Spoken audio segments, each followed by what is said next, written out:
welcome to Chatham House. So I don't know how much sleep everyone's had, but it's been quite an eventful day, to say the least. I'm Francine Lackwin, anchor for Bloomberg, and I'll be your chair over the next hour. It's been a long day. Donald Trump is president-elect within the U.S. Presidency for a second time. So the GOP has also taken control of the Senate, but the fate of the House is still undecided. So over the next hour, we'll talk about foreign policy, some of the policies on economics and finance. I could not be more delighted to speak to the following: Bronwyn Maddox, Director and Chief Executive of Chatham House; Dr. Leslie Vinjamuri, Director in U.S. and the Americas Program, Chatham House; Simon Fraser, Chair, Chatham House; and Bruce Stokes, who's joining us from the U.S., Associate Fellow, U.S. and the Americas Program. So before we get started, just a couple of housekeeping rules. First of all, the discussion is on the record. It's being recorded and live streamed, and I would encourage everyone to tweet, live tweet, Instagram, X, whatever platform you want to use. The hashtag is CHEvents and at Chatham House, and then we'll move after half an hour to audience questions. So if you're joining us online, you can do that through the laptop. There's a Q&A session. Otherwise, you can raise your hand. All right, what a day. I mean, it's been, Leslie, maybe let's start with you for the dynamics of the U.S. I mean, Donald Trump has won. He's won in a big way. It's almost like a sweep. Not many people were expecting it. Why has he done so well? So first I would say thank you for doing this, and thank you everybody for being here. I did not predict this. I think I was quite open. I'm not a prediction person, but my estimation of what the result would be was that Harris would win. I thought if Trump did win, it would be very narrow, that it could potentially be contested, and that we certainly wouldn't know by today. So for me, it was a surprise. Why did he win? The basic reality is that we actually don't know. We have multiple hypotheses about why he may have won. Some of those have to do with it was a clear choice between two very different candidates. That's number one. Two is, a lot of people are locked into who they vote for, so there's a certain part of the map that we know was fixed. We suspect that there are key dividing lines. Women turned out, but they didn't turn out like we thought they would be in support resolutely of Kamala Harris.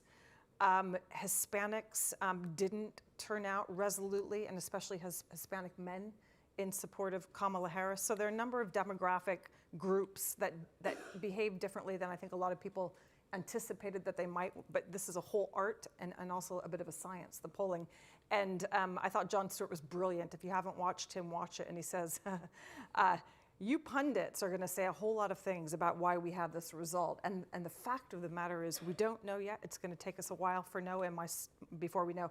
And my strong suspicion is that there are a lot of different things that come together in shaping why people vote the way that they do. But what I would say is this is a resounding decision.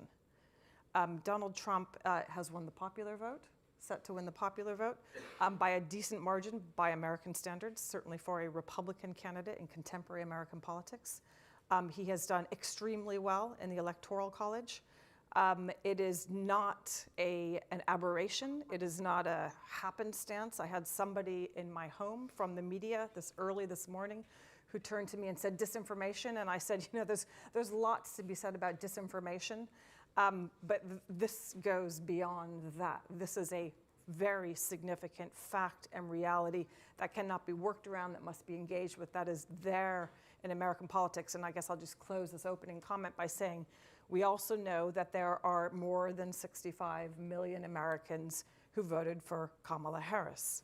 And we tend to say this on the other side. We tend to say, Donald Trump was defeated 2020 and had 70 million plus votes. So there is a reality in America that is, it is a sweep by American standards.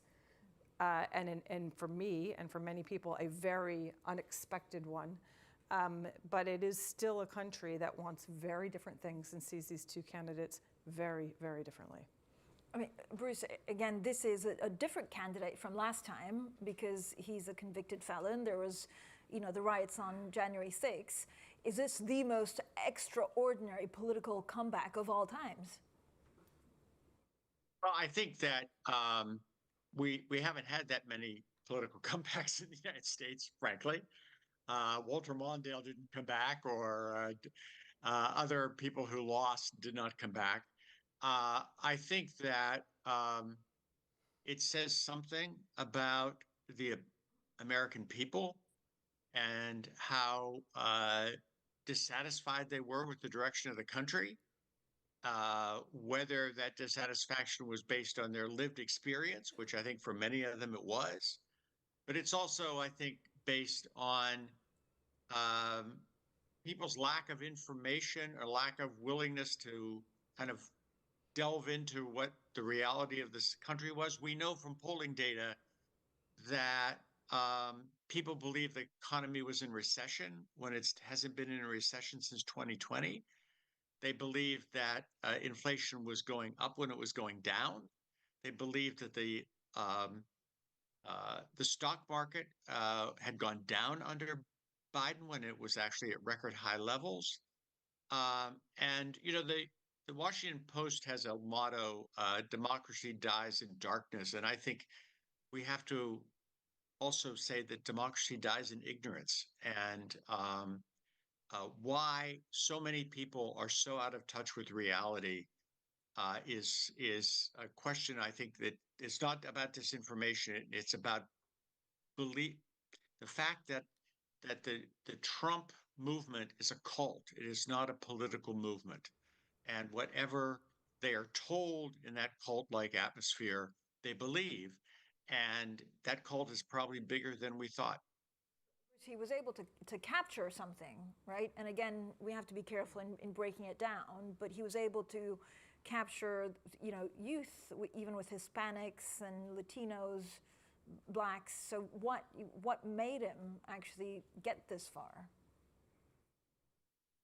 Well, I mean, with Latinos, I think the issue is for Latino, especially young Latinos, they want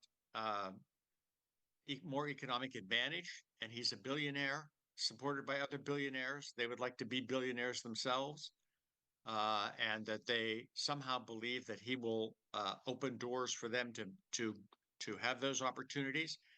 Bear in mind that the unemployment rate among Latino males is exactly what it was 3 years ago.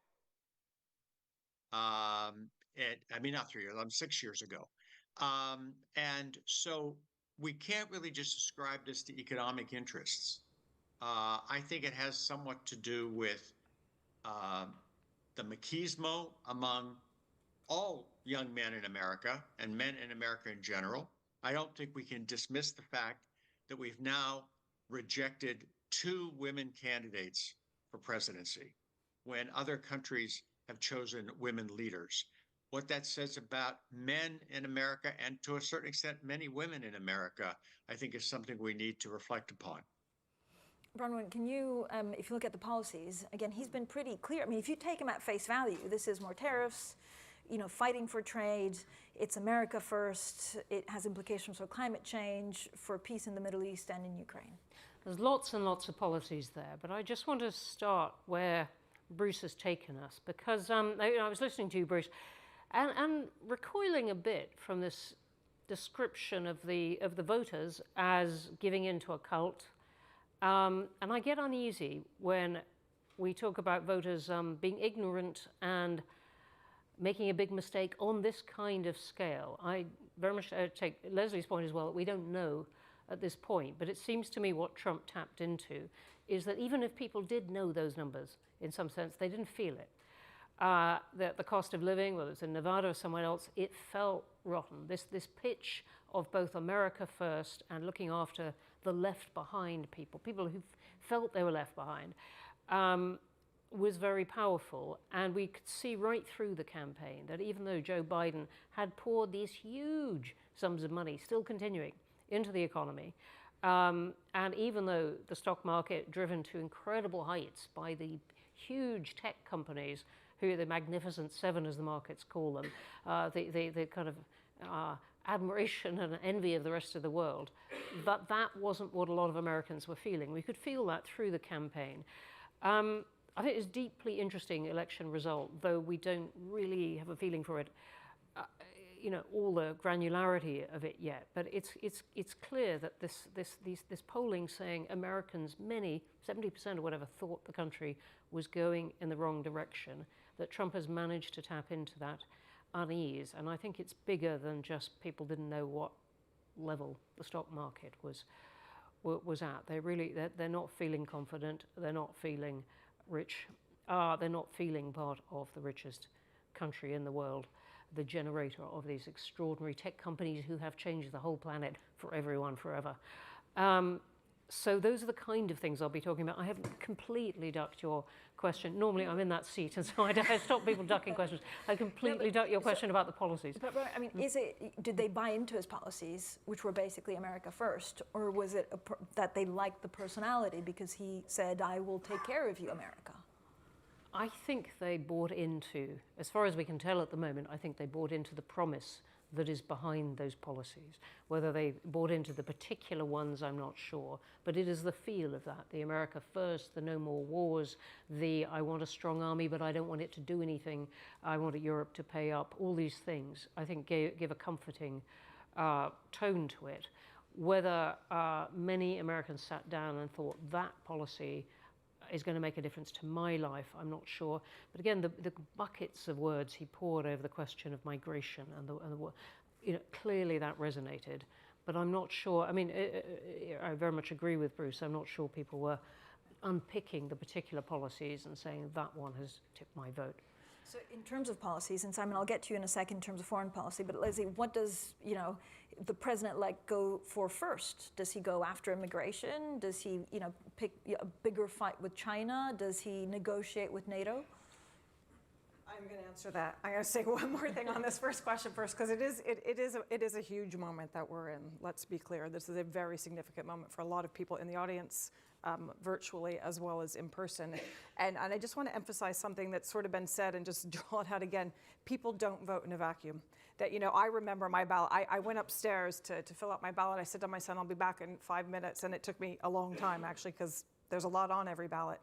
And everything is a choice between alternatives and trade-offs. And so people aren't just saying, Trump. They're saying Harris and Trump, or they're saying Trump and Harris. Everything is a choice and an alternative. So it is also, the vote, it's not necessarily, not every vote was a vote for Trump, and not every vote was a vote for Harris. A lot of votes were votes against something, too. I also think that it's really important, that the comment that you made, Bruce, about, and my sister said this to me, she said a lot of, her hypothesis, a lot of Indians, Americans won't vote for Harris, even though she's half Indian, because they don't want a country that is going to let them keep their money and get rich, because you go to America to do well. You don't go to America to be taxed, have your money redistributed, and bring the bottom up or the middle out. You go for the dream, and the dream is that if you work hard, and boy, do Indian Americans work hard, the wealthiest demographic in the United States of America, beyond, I think it's twice what white American families earn, but it is the wealthiest, singular, most wealthy demographic. So there's a lot going on there, and again, I just think it's really, really complex, and I wouldn't see it as a downer. I think that people do some vote for the inspiration, and also some people like Trump's version of fun, and some people liked Kamala's version of fun, and we don't have the same versions of joy and fun in our polity. On the policy, I'll be really brief because we have to go to Simon, but I'll say I think that immigration and tariffs. And I hope, my pray, if you're listening, Donald Trump and all the people that are going to go in and support him, and I mean it seriously, please don't make it nasty, because the burden is now on the Republicans to pursue a unity agenda. For the last 4 years, we've said the burden is on the Democrats to listen to those who didn't win, to bring them into the fold. And I believe that, and I believe it on the other side too. If you win, your burden as an American president is to bring everybody into your fold, to govern for everybody. So I hope if the immigration agenda is pursued, it's a serious, legitimate concern that people on both sides of the aisle have. Let's pursue it in a serious, humane, rigorous fashion, not one that seeks to dispossess certain people from the possibility of having a good life in the United States legitimately. So I think immigration's going to come very quick, and I think the tariffs are going to come very, very quick. And I would have the same plea on the question of tariffs. Let them be rational. Listen to the economists in the room.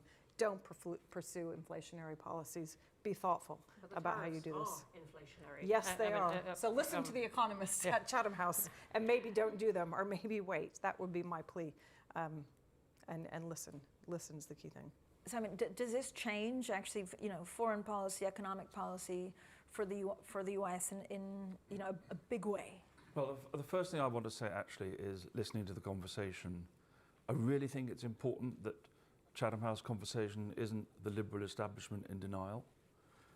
And there's a slight tendency in some of our comments to sort of find all sorts of reasons why things have happened, but not to sort of take responsibility for why things have happened. And I think, whether it's the Democrat Party in the US, which doesn't, in my opinion, hasn't handled this election particularly well, or if it's the rest of us in Europe, we've been through experiences in Europe, in this country and recently on continental Europe.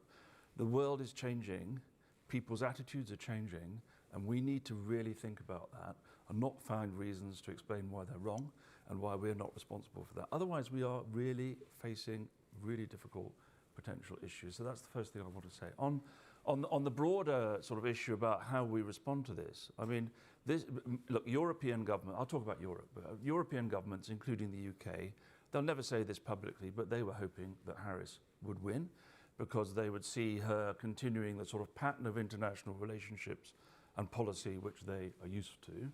And, she hasn't won, and they've done the obvious and the right thing, which is to reach out to Trump and say, right, we want to work with you, and that's what they should be doing, and we've got to sort of work really hard to try and make that happen. But if you look at the agenda, there are 4 or 5 really key issues which we're going to be concerned about. The first is obviously Ukraine and European security and the implications of a Trump administration for Ukraine, but also for the broader question of how we look after NATO and the security of countries in Eastern Europe. So that's the first thing. Second, tariffs and trade. I mean, Donald Trump has said he's going to impose a 10 to 20% across-the-board tariff on exports from Europe to the United States. That will encourage retaliation by the European Union. It will have to, unless we can negotiate incredibly carefully to avoid it. That will ratchet up political tension between Europe and America, and we're going to have to sort of deal with that. That will be exacerbated by potentially even higher US tariffs against China, which the Europeans will be under pressure from Washington to align with. They won't all want to align with that, and Bronwyn has pointed out to me earlier, there are already divisions in Europe about policy towards China, so you can see that feeding through. I won't talk about the Middle East, but the other thing that I'm concerned about is in Europe itself, the fact that Donald Trump has won this will give leverage and probably increased support to populist parties across Europe. We have a very delicate political situation in Germany and in France, with very important elections coming next year and the year after, and I think we need to sort of think about the feed across there. So there are a lot of issues that we've got to get to grips with, and the way to get to grips with that is not to say this is a catastrophe. The way to get to grips with it is to try and identify our vulnerabilities and minimize them, and to engage in a hard-headed but constructive way with the incoming administration. That's our challenge. Simon, what's the right way for Keir Starmer to actually deal with Trump? So first of all, what does the UK need from the US?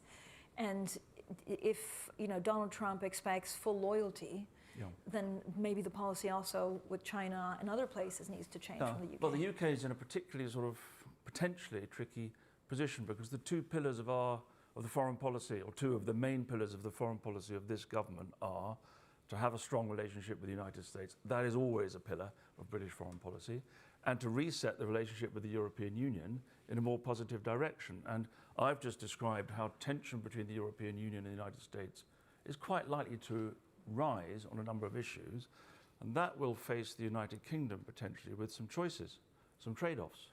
If Donald Trump comes to us and says, you can have a trade deal, or I'll give you a carve-out from tariffs if you do the following things, how is the British government going to respond to that? I mean, the Labour Party... I think it's a problem we would love to have. I'm not sure it's going to happen at all. It may not happen, but I mean, it's an example of the sorts of pressures that may... I don't think we're going to get the trade deal, no. But I think there will be a lot of... Let's frame it a different way. There'll be a lot of people in the British economy who will be pressurising our government to seek for exemptions of tariffs if they can, if tariffs are imposed on the EU. And Labour will have the real choice about whether our alignment with the United States is compatible with the reset agenda with the European Union. And that's going to be something we're going to have to manage quite carefully. How will Donald Trump deal with Ukraine? I mean, he said, day one, when he gets in office, he'll find a way to get a peace deal. What does that mean of doing that with Russia? I think this is the difficult one. I mean, the UK is already struggling to improve its relations with the EU for reasons on both sides, but Trump brings only a bit more complexity to that. The Ukraine is the immediate one. The UK has been under previous recent prime ministers and Keir Starmer absolutely forthright in saying we're behind Ukraine.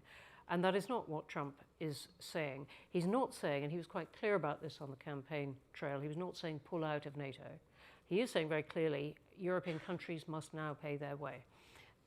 The American taxpayer is fed up after all these years of paying for European security. Europeans could turn around and say, look, you get it cheap, or actually expand your American values, and help you, but that isn't the argument that plays in the Trump group. And so what it means for Ukraine is very possibly American pressure, meaning respond or we're going to turn off the tap of weapons that are heading your way. We'd like to freeze this conflict where it is, pretty much with the front line where it is. And the question to me is whether Trump gives Ukraine any kind of security guarantee, and so gives Europe any kind of security guarantee. It's not something, in my view, that Europe can offer Ukraine on its own without the US. Enough support, enough arms to keep Russia at bay now and in the future. With the American guarantee, yes. It would be more credible a deal if it was with China as well, I think, because doing a deal with Putin Putin has broken all kinds of deals. Would this one stick? There is no particular reason to think that it would, beyond the point where it suited Russia to start fighting again. But I think there will be pressure to do something about that. Whether the Trump administration will have the bandwidth to do the rather careful negotiation for that, I'm not sure, but we know it's very high on their priorities, and I have more confidence in that yielding something than I do on the Middle East. Leslie, how do you see? Could I interview? Yeah, Bruce. Could I add some data points here? In one of the most recent polls, by 2-1, American voters believe the U.S. should push for a negotiated settlement in Ukraine, and half of Republicans believe that we already give too much money to Ukraine. And bear in mind that this Republican Congress we're going to have, and I think they will gain control of the House as well as the Senate, that Republican Congress will have to pass that aid bill to Ukraine if there's going to be one. And it took 6 months for the Congress this year to pass an aid bill. So I don't think there's any aid coming from Congress. And the public wants a negotiated settlement. So Donald Trump's instincts will be backed by a large portion of the American public. Can I just add one thing to that? Because it's very interesting, because the reason that package was delayed was because of the border security issue. If Donald Trump and the Republicans have a majority in the Senate and the House, they don't have to fight against themselves. And as you know, I mean, I'm just, playing devil's advocate. As you know, there are many Republicans who in Congress who strongly support NATO, strongly have supported the defense of Ukraine, wanted, and they told us this off the record, there was a CODEL that visited Chatham House last January. They said, that bill's coming through. Don't you worry, we want that bill, people want that bill. But we know that was a battle between Republicans and Democrats, which might not exist. So it's a very interesting. What Bruce is describing is, I think he's absolutely right in this, a powerful feeling among American voters that has gone on for a long time. It is Joe Biden who took the US very suddenly out of Afghanistan, something the UK and many others didn't want. And of all the kind of criticism you get, and you hear of the exit in the US, it seems to me there is not much of the decision to leave. It's about the manner of it. And so what Bruce is describing, these are big numbers in terms of American opinion, and I think something that those in Europe looking at Ukraine have to remember. But we also don't really know what kind of relationship Bruce, I was going to say, we don't really know what kind of a relationship Donald Trump and Vladimir Putin have. I mean, he's never confirmed, but he's also never denied, Trump, that he's spoken to Putin since leaving office. So where does that leave us on a possible deal on Ukraine? Right, because we have no idea what was in that those conversations. I think that more broadly, what Broadwell was saying, I mean, when I was at the Pew Research Center, we periodically would ask people a question that showed that Americans for years now have believed that we do everything and the rest of the world does nothing, that we are the victims of the world. And this then feeds into all sorts of foreign policy questions. And it's, factually incorrect. Europe gives more money to Ukraine, for example, than we do. But it is, I think, one of those things where Americans are going to be retrenching across the board, not wanting to be involved. I mean, one of the big themes of the Trump campaign in the end was Harris will take us into a world war. I'll keep us out of war. And that means I'll keep us out of the world. And I do think that this is one of the challenges we're going to face going forward for those of us who believe that the U.S. has to be an actor in the world. To further complicate matters, 4 in 10 Trump voters support, only 4 in 10 Trump supporters support compromise with allies.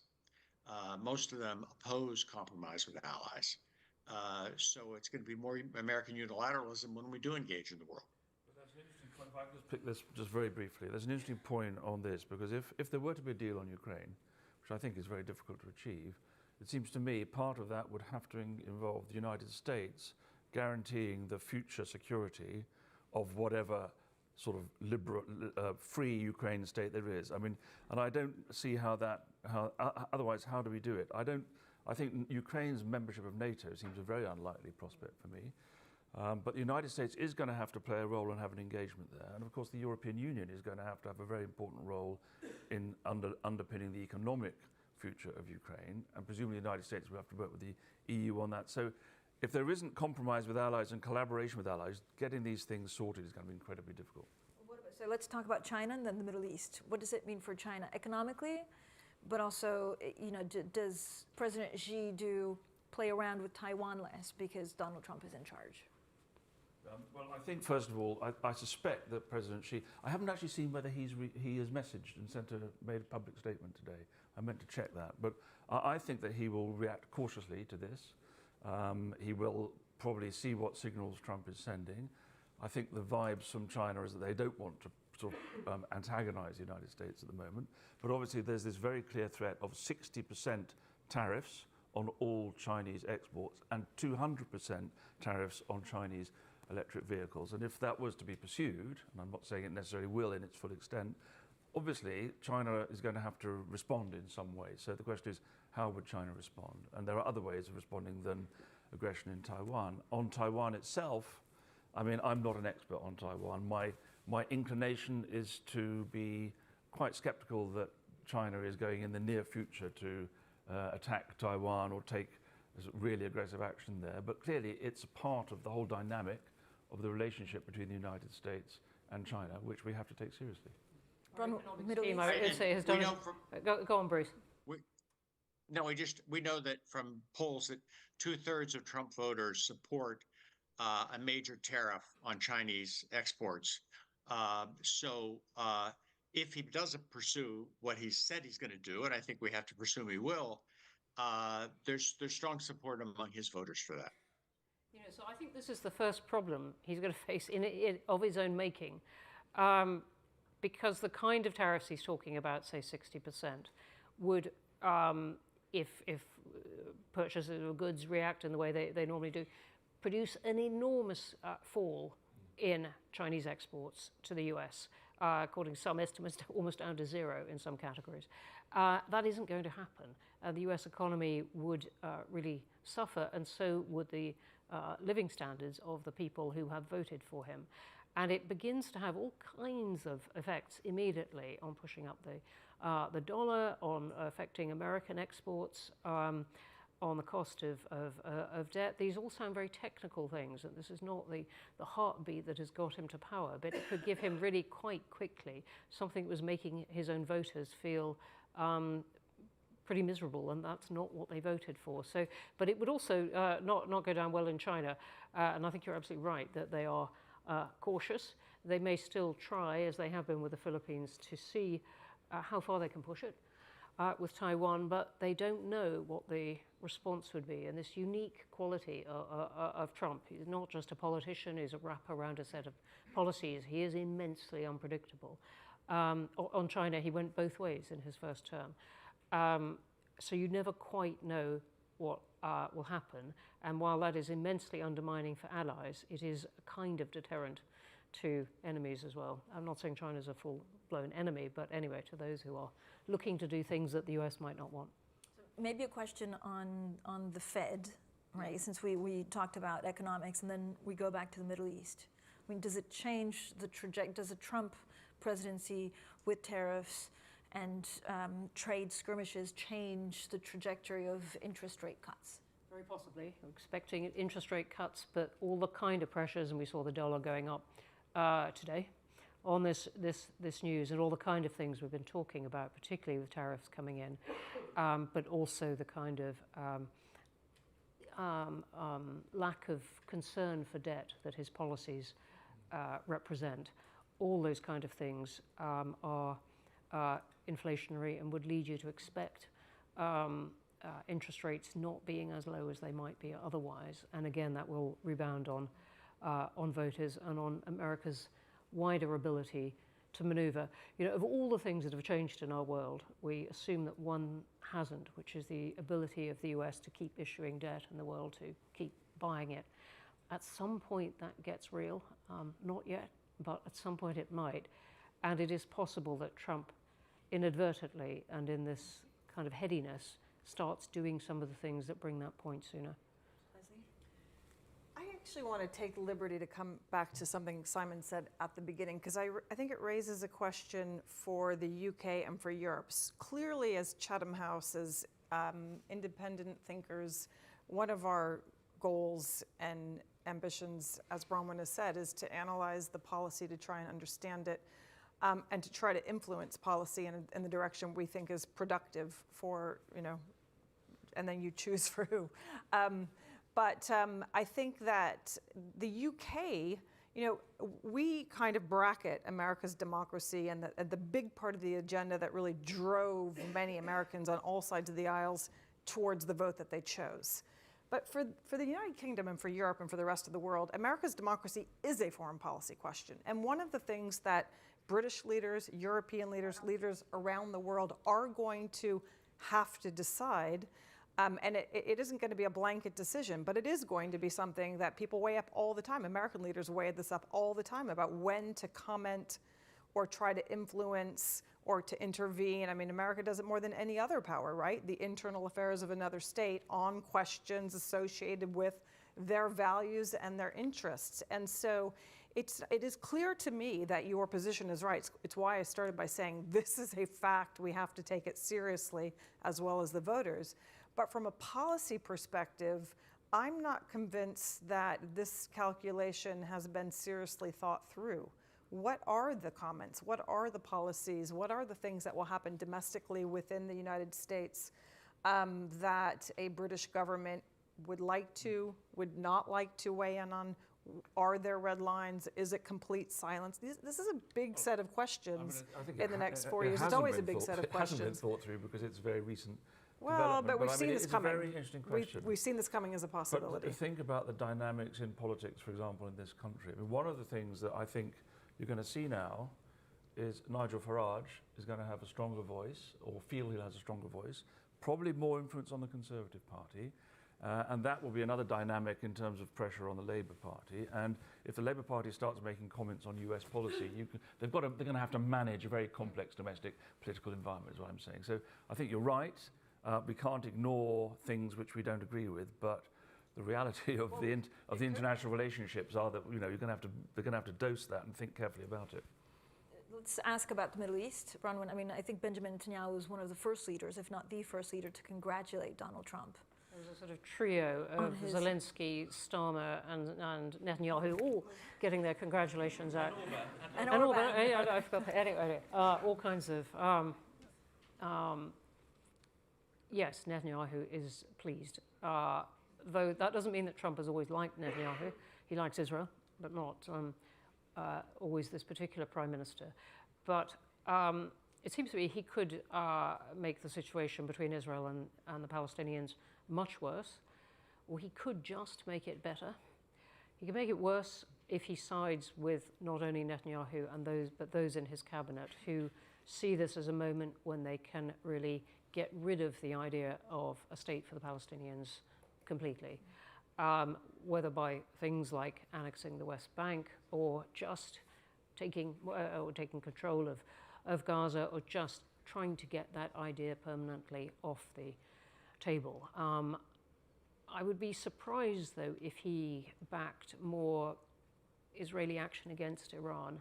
I would think that there may be some pressure to, again, take the heat out of this conflict by the time that Trump has been in power for a few months. The one way he could make it better is by encouraging Israel to explore the deal with Saudi Arabia that still hangs there and is, in my view, a route to greater stability in the region and normalization of all kinds of relations with Israel and other countries. But I think that looks pretty slender. It looked pretty slender anyway, and I'm not sure either Israel or Trump are inclined that way. And then you do get these fanciful things of, like, he really, really wants a peace prize. Would he be really motivated to try to do some kind of deal there? But the Middle East burns up decades of people's lives trying to get deals, and I don't know that Trump can find a quick way to a deal. But anyway, there are different visions depending on how he decides to react, and we should get a clue pretty soon. So please, a show of hands if you have questions. And I also have some great questions here from the audience online. So maybe we start with the gentleman in the front row. Yeah. Thank you. Bernard Herrmann, a member of Chatham House. One of the determinants of American politics is the ethnic or religious voting blocs. Now, Donald Trump appears to have fundamentally changed that in this election, with two exceptions, namely the black and Jewish ethnic groupings, which still continue to overwhelmingly support the Democrats, regardless of whatever Trump seems to do. My question is, why do these two groups within the American political system not support the Republican Party? Why is President Trump incapable of getting them on board? Who wants to take that question? It's Bruce. We're all looking at you, Bruce. Well, I mean,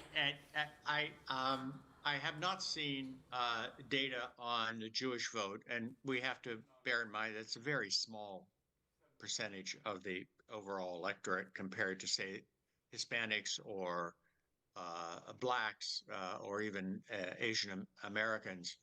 And the real inroads that Trump has been able to make and the losses the Democrats have made are among Latinos. Again, it's a bit inexplicable. They voted for a man who has threatened to deport at least 11 million of them.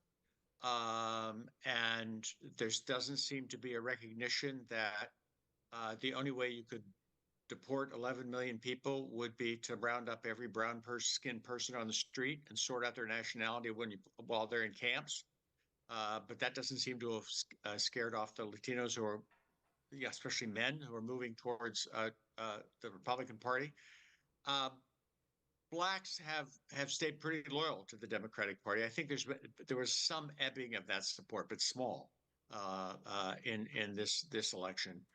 And again, it was mostly black men, not black women.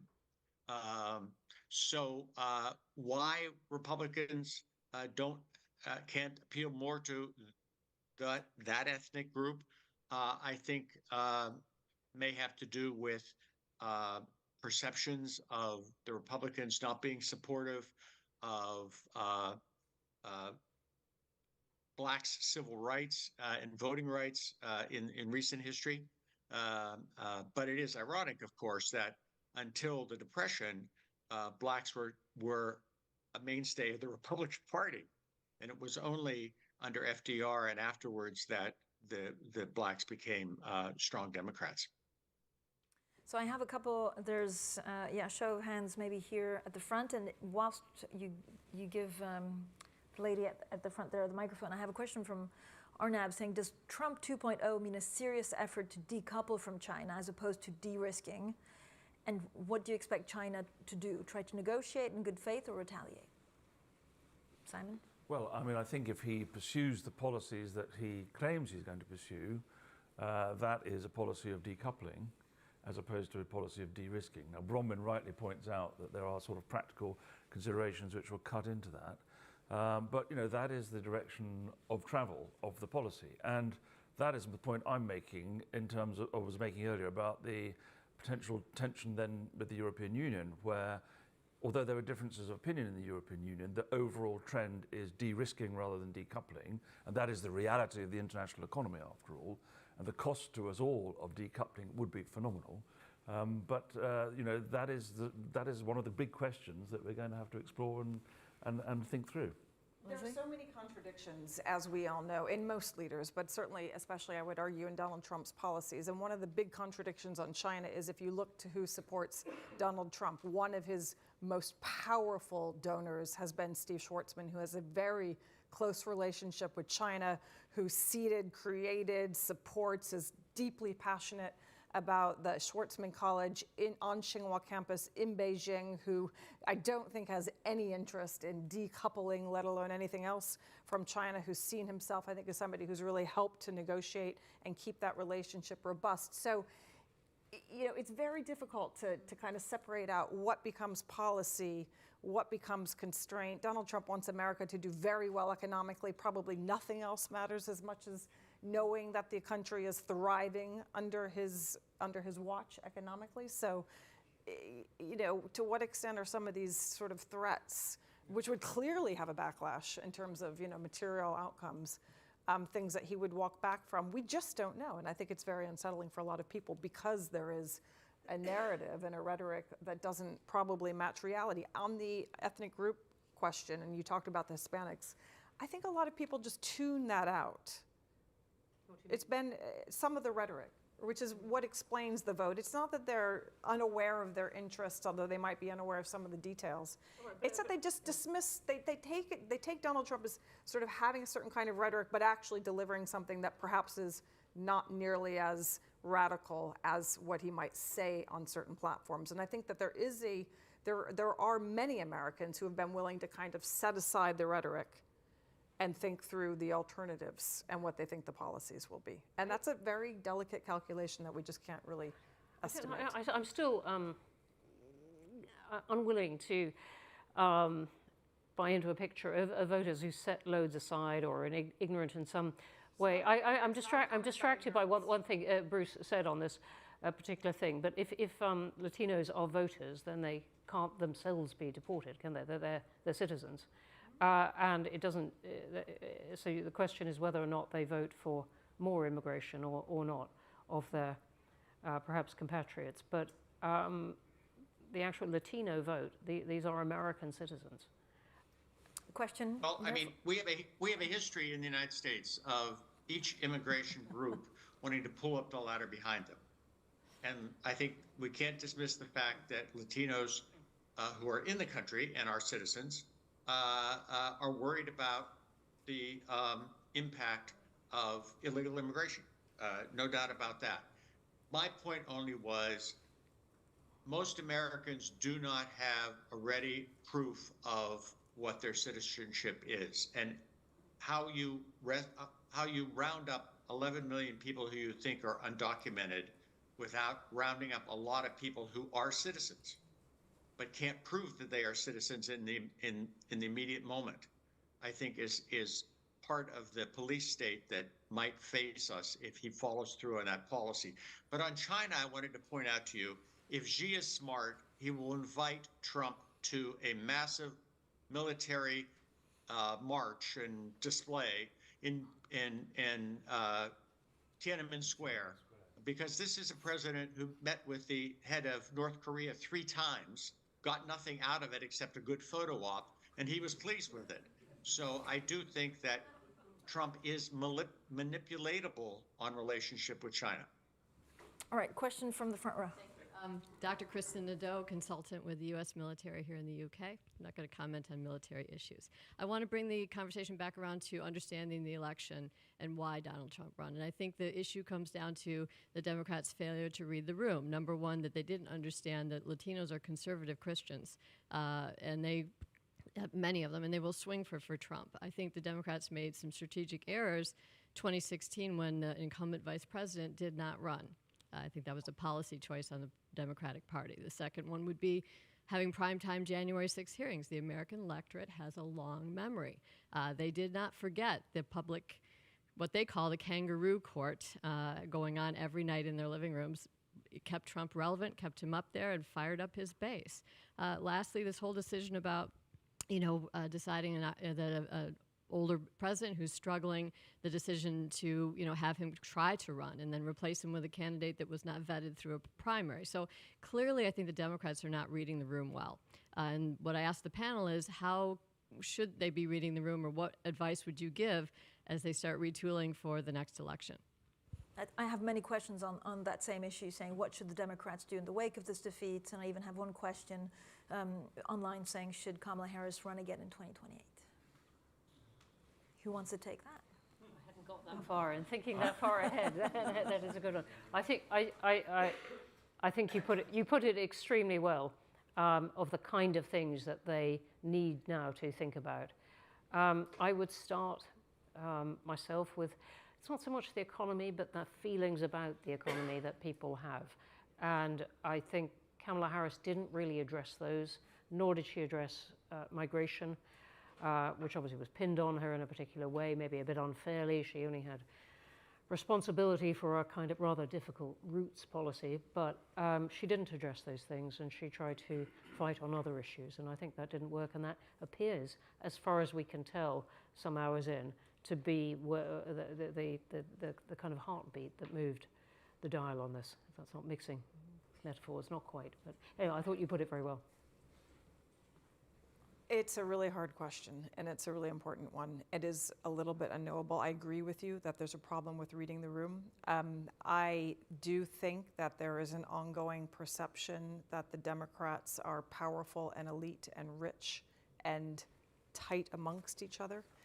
For some reason, President Biden, I think we can imagine the reasons through knowing him. He was able to cut through that and turn some of those rural areas towards the Democrats. I mean, the other thing that we're really going to watch, we saw it in the map, we want to get the full data, is the rural-urban divide. We're right back into it, right? We're right back into it. There's always a question about suburbs, but that rural-urban divide is so phenomenally entrenched in the United States, and a lot of that is, the urban's elites, and there is a perception that that's, never mind what Donald Trump, what his background actually is. He has managed to connect with rural Americans across the board. And that is a very powerful thing in our country and with our electoral system. You take those two things together. I grew up in Nebraska. It split its vote. Omaha, NE2 went for Kamala Harris, and the rest of the state obviously is red. Imagine if we had an electoral system where the state split like that. We get different outcomes in every single election, but we don't. So the elite thing, and I feel it. I'm a very privileged person at this stage of my life. I didn't grow up that way, and so I can see and feel what people feel. You still read things through through multiple parts of one's history. And we feel the elitism of the Democratic Party. It is a fact. I don't know how the Democrats get around it, but if they don't get around it, it's going to be very hard to be reelected. Some of the figures from northern Can I jump in Pennsylvania here are one really sec? striking. Can I fit some of the numbers from northern Pennsylvania, I was saying, Bruce, are really striking. These rural white working class districts are overwhelmingly for Trump. Right. Well, I come from Butler, Pennsylvania, and basically they have voted for Trump by 2-1 3 times in a row. But but I wanted to say, I mean, yes, I think Democrats have to become, they have to read the room better. But I think there's a broader problem here is that America has done a very poor job, and I think Europe has too as well, in helping our populations in this transition to a new world, the kind of the society that has evolved. We in America certainly don't have a social safety net as you do in Europe.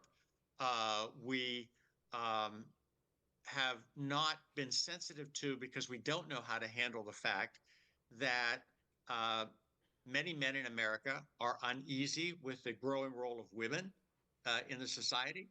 They are very uneasy with the growing diversity of American society.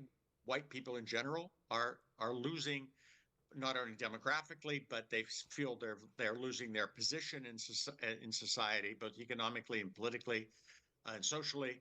And there's all these other social changes that have taken place. You know, gay people are out of the closet. There's this, the Republicans hammered this transgender issue, which is, it was inconceivable, I think, as a political issue, but they hammered it. And I think that the Democrats need to figure out how to better help people with those changes in their lives. But the society in general has to, because what Donald Trump promised people was we'll return to some other era where none of this was happening. And I think that is obviously not in the cards. But it will pose a problem for the society going forward, no matter what.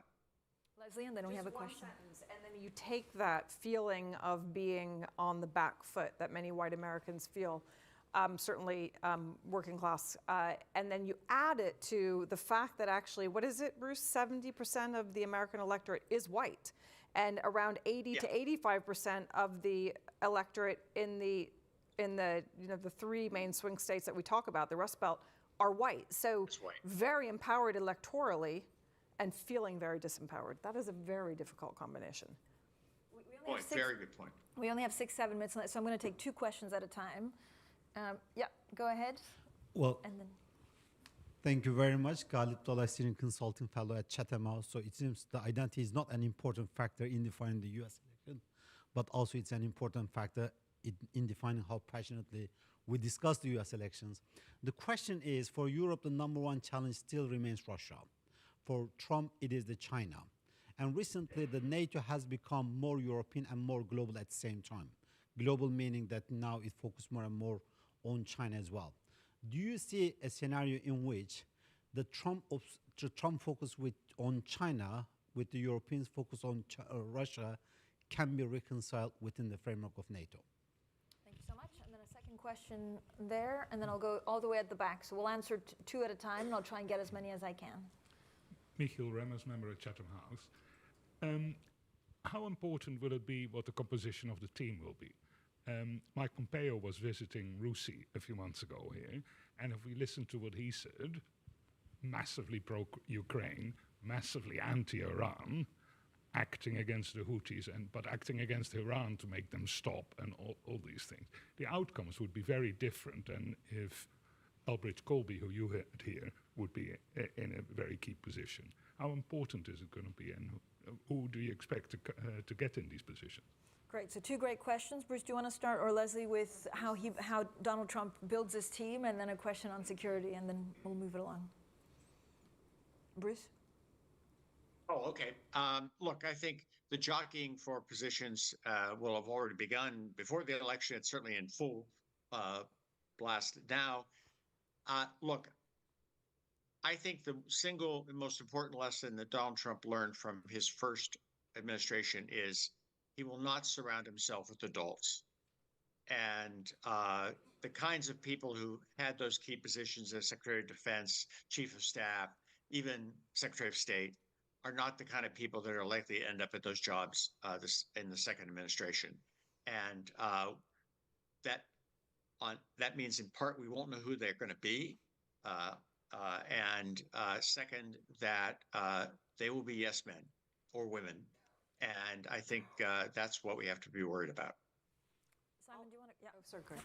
I was just going to add to that quickly to kind of qualify it, maybe to translate it for our audience, because what we do know, I mean, to say not adults is it's harder for people to understand kind of where you're coming from. In Project 2025, which we know the Trump administration has distanced itself from, but was clearly very much part of.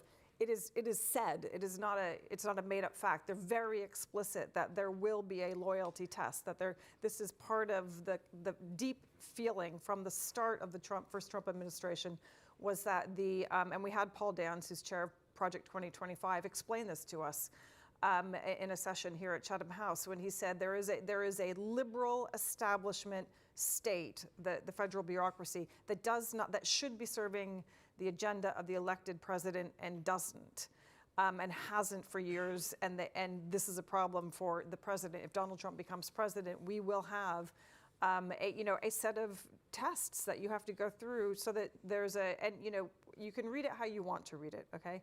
But it's clearly set out very clearly in Project 2025 as a set of loyalty tests. So, if you go back to the first Trump administration, Jim Mattis, we always talk about, Mark Esper, there's all sorts of people who had been in other Republican administrations who I don't think would have even agreed to take such a test. So there is a concern now as to what that means. And if you're coming at it from the point of view of what is perceived by some people to be a very legitimate critique of the American bureaucracy, then this is the way forward. But the only other thing I would say on Pompeo is he's deeply ideological about China, very different from Donald Trump, who I think is much more pragmatic. And when Pompeo was in position, America's policy began to go from being about China to being about the Chinese Communist Party. He was very clear on this, and the push, and it's separated out from Donald Trump, and the push was, moving in the direction of things that people outside of America get very nervous about because they start to sound like a policy that, in effect, supports regime change. That is not where Trump has been. And so, who knows? I'm sure Pompeo will end up somewhere. I have no idea. Sorry, but quickly on security, and then I have two more questions. I mean, yeah. my view is that actually the biggest strategic challenge for Europe is not Russia, it's China, and it's United States' relationship with China, and it's Europe's relationship with the United States and China in that triangle, and that is very important. However, the most immediate and pressing security issue we face is Russia, of course. We have an aggressive Russia, and it is on the borders of Europe, and therefore it's very immediate. Europe does need to take more responsibility for that. I think Trump has a fair point, frankly. If we expect to be under a nuclear and a broader security guarantee for the United States, then we've got to take more responsibility for it.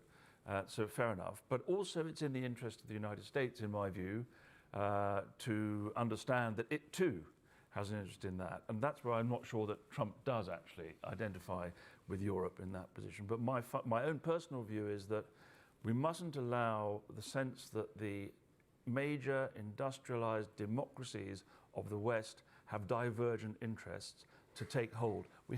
I believe we have to fight that. And it's the responsibility of Europeans to engage effectively on that agenda. I have time for two more questions. I'm sorry. And then someone's suggesting that you do another panel on the implications for law and democracy next time. So, gentleman right there at the end. Hi. So, thank you very much. So it was nice to see Nancy Pelosi here a few weeks ago. She was speaking about sort of a Republican clique in the House of Representatives, and the outcome of a potential Republican sweep at the election. So I was just interested to see, your remarks essentially on Russia and the possibility of a thawing of relationship with Russia under a Trump presidency over the next few years, essentially. Thank you so much. And then there's a gentleman there, the third from right here on this side, actually, because I haven't focused so much on the middle there. And he's been very patiently, Yeah, thank you very much, Robert Moikoa, visiting fellow from Sierra Leone. Allow me to bring in the global South, because my concern is what the Trump presidency means for Africa or the global South in general, especially against the background of the scandal of January 6th. Thank you. Okay, thank you so much. So maybe a comment from me. Bruce, do you want to kick us off, and then I'll just give 1 or 2 minutes each to wrap it up? Well, I mean, I think there will be a rapprochement with Russia because Donald Trump has said he would end the war in Ukraine on day one, if not before the inauguration. Now, that may not happen, but I think that, and I guess I would disagree with the earlier comment that you can't have a Ukraine deal without a security um, assurance by the United States. I'm not so sure that Donald Trump believes that. As for the global South, I mean, there have been a number of initiatives by the Biden administration to try to develop projects in the global South to begin to counter China's influence in the global South. It's not at all clear that the Trump administration would pursue those. There certainly has been no discussion of that in the election. But we should bear in mind that, for example, the free trade agreement the U.S. has with African countries is up for renewal under the Trump administration. Will that happen? We don't know. All right, thank you, Bronwyn. Sure. On just one element of the global South, I think the relationship with India may well develop considerably under Trump. They've got quite a lot in common, a lot strategically. COP coming up, and a lot of global South countries have wanted some explicit promises on climate finance. That less likely over the long year to the big Brazil summit, COP30. A lot of that will be dominated by China, and we never answered your online question, should Kamala Harris run again? In my book, no. That's also another panel. Simon, do you want to go next? And then well, just on the global South point, I mean, it's very interesting. I hadn't really thought about it, but in detail yet. But I mean, one of the reasons that it seems that the West is losing traction with the global South has been this perceived inconsistency between our policy on Ukraine and our policy towards Palestinians. And I think the Biden administration took quite a hit on that. Actually, Donald Trump cares about the Palestinian issue much less, I think, than the Biden administration probably. So I'm not quite sure how that will play through. On the other hand, he's quite a sort of imposing and dynamic figure, and I can imagine that he might have some sort of different type of traction internationally with different parts of the world, which need to think through. And I haven't yet addressed that issue in detail. Leslie, final thoughts? It's a very important question. The U.S. takes over the leadership of the G20 in 2026, so second year of the administration after 4 successive years of leadership by the Global South of the G20. That's something that I think is an opportunity. I am concerned, but it's, the other thing that, the U.S. has fallen behind on is just investments, foreign aid, investments in infrastructure. China's done far better, hasn't been perfect by a long stretch, but the U.S. knows it's behind. It's tried under Biden, hasn't gotten very far. The CODEL that came here last January said, we have a new Global South strategy. That was said by a Republican. On January 6th, it's a very important point. And I think it's in that bucket of the rhetoric and some of the things that the former president, soon to be future president, has said are very diminishing of people in the Global South, of leaders in the Global South. It is a problem. We took a team to Brazil just recently in September. And Brazil's very worried about a Trump. They made it very clear on multiple occasions. They're very worried. They were very worried about the possibility of a Trump presidency because they felt that it would unsettle their own democracy. They had their own January 6th. And so there are real concerns. And I do think it's a good question to ask, because a big part of America's leadership, for better, for worse, for hypocrisy, for not, has been setting a standard that it always falls short of when it comes to democracy and the rule of law at home, trying to articulate these values abroad, always falling short. But nonetheless, as somebody once said to me, we like the hypocrisy, can you go back to the hypocrisy?